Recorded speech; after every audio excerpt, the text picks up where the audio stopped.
This is 6.5 day 2 where we are going to graph these higher order polynomials. Let's go ahead and write the topic down.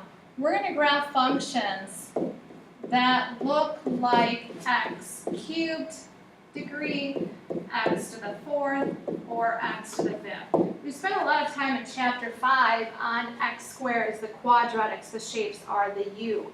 So if you remember back from the leading coefficient test and introducing the shapes of the graphs, remember cubics are the snakes, quartics are the w's or the m's, and then quintics again are the snakes, depending on the end behavior. So let's go to our first problem. The first problem says we want to graph this polynomial. This polynomial is f of x equals x cubed plus 5x squared minus 4x minus 20. I do recommend you write all of these steps down. So we first identify the degree. So write the word degree down. And we look up and make sure that the function is in standard form. It's in descending order, so we're good to go. We look at the highest term. The degree is a 3. So then that tells us a lot about the shape of the graph. The shape is what we call an S or a snake. Then we look at the end behavior next. The end behavior is from the leading coefficient test. The leading coefficient test looks at two things. It looks at the degree, which is odd, and it looks at the leading coefficient, which is positive. So see if you can identify what would be the end behavior.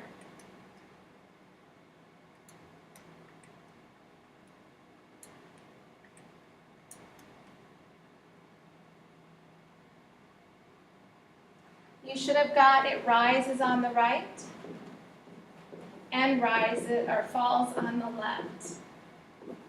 Remember, those odd functions have to do one of each. One rises and the other one falls. Where the even functions, they do the same. They both either rise or they both fall. The last thing is to go out and identify the name of the polynomial. The polynomial is a cubic because of the degree is 3 and there's 4 terms, so we say cubic polynomial with 4 terms. Now we're set to find the x-intercepts of the graph. To find the x-intercepts of the graph in a quadratic equation in chapter 5 is we would set the function equal to 0 and solve for x. I'm going to go ahead and do that now. And how you solve these functions for x is we have to use factoring. Set those factors equal to 0 and solve for x. So we look at how many terms are in this equation. There's 4, so we have to use the grouping method. So I'm going to group the first 2 terms together, and then I'm going to group the last 2 terms together, and then I'm going to pull out their GCFs. So the GCF of the first group is x squared. So I'm left with x plus 5. The GCF of the second group is negative 4. So I'm left with x plus 5. When I do this, both parentheses must match up in grouping. So my new GCF then is the parentheses x plus 5. So then what I'm left with when I pull out those x plus 5s is the leftovers is x squared minus 4.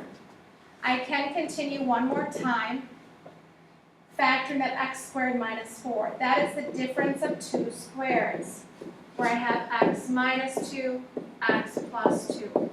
Remember, when you have a degree of 3, you can have up to 3 zeros of the function. In this case, we have 3 factors. So we set each of those factors equal to 0 and solve for x. So x plus 5 equals 0, x minus 2 equals 0, and x plus 2 equals 0. This is using the zero product property. So when we solve those, we would minus 5 on the first one. So we get negative 5. We would add 2, and we would subtract 2. Those are the zeros of the function, but it asks us for the x-intercepts. So we write those as ordered pairs. So we're going to go left 5 and then up 0. We're going to go right 2 and up 0. We're going to go left 2 and up 0. So these 3 points we will graph later in our graph. Let's go on to part C. Part C is an easy step. It's probably one of the most popular fun steps for students in these types of problems. We want to find the y-intercept. Remember, the y-intercept in a quadratic equation was the constant, the c, in the equation. So we're going to go back up to that original function and look and see if we can find a constant. So we go up to here, make sure it's in descending order. This is my constant. So that is my c. So this is where the y-intercept will occur at -20. So over 0, down -20. So now let's go ahead and write that as an ordered pair. Over 0, down -20. I'll give you a little bit of time to go ahead and now create a coordinate plane.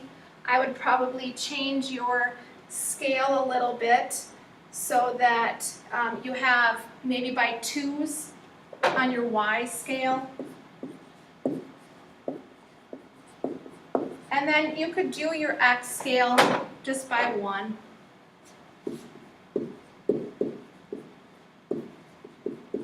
So that means this would be 1, 2, 3, 4.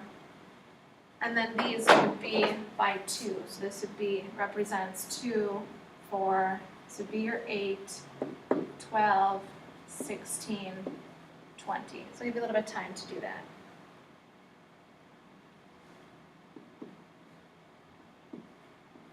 -8, -12, -16, -20.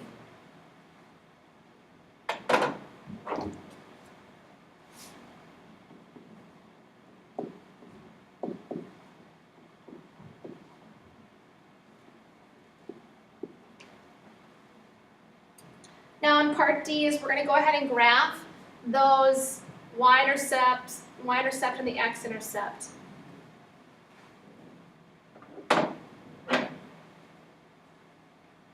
So let's graph the y-intercept first. The y-intercept is where it crosses the y-axis, so it's over 0, down 20. So that's right here. Over 0, down 20. Then we'll graph the 3 x-intercepts. There was an x-intercept at -2. So we go left 2, up 0. Then there was an x-intercept at 2. So we go right 2, up 0. And then our last one is -5. So we're going to go left 5, up 0. So these are our 3 points. Now here's the importance of the end behavior. What the end behavior does is it tells us in the farthest x-intercepts where to go to finish off. So I look back up at my end behavior. My end behavior says I rise on the right and fall on the left. So I go to the farthest right x-intercept. I have to rise this way. Then I go to the farthest left x-intercept. It tells me to fall, which goes that way. Then I want to figure out what happens between -5 and -2. So I'm going to evaluate the function at -4 to see if it's going to go above that line or below it. So I say f of -4. So I say -4 cubed plus 5 times -4 squared minus 4 times -4 minus 20. And I'll just kind of do this fast and you can just write down what the answer is. So -4 cubed is -4 times -4 times -4 is -64.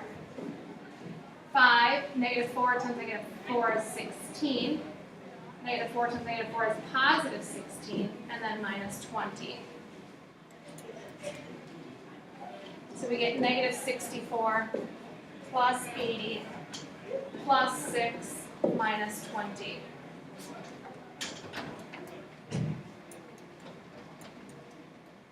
and we get 12. So that ordered pair then is -4 up 12. So -4 up 12, so right up in here. So that tells me the graph goes up, and it must come back down. And that's going to connect here, and then go like that. That's the importance of that shape, knowing the shape of this graph. We have now graphed a cubic function.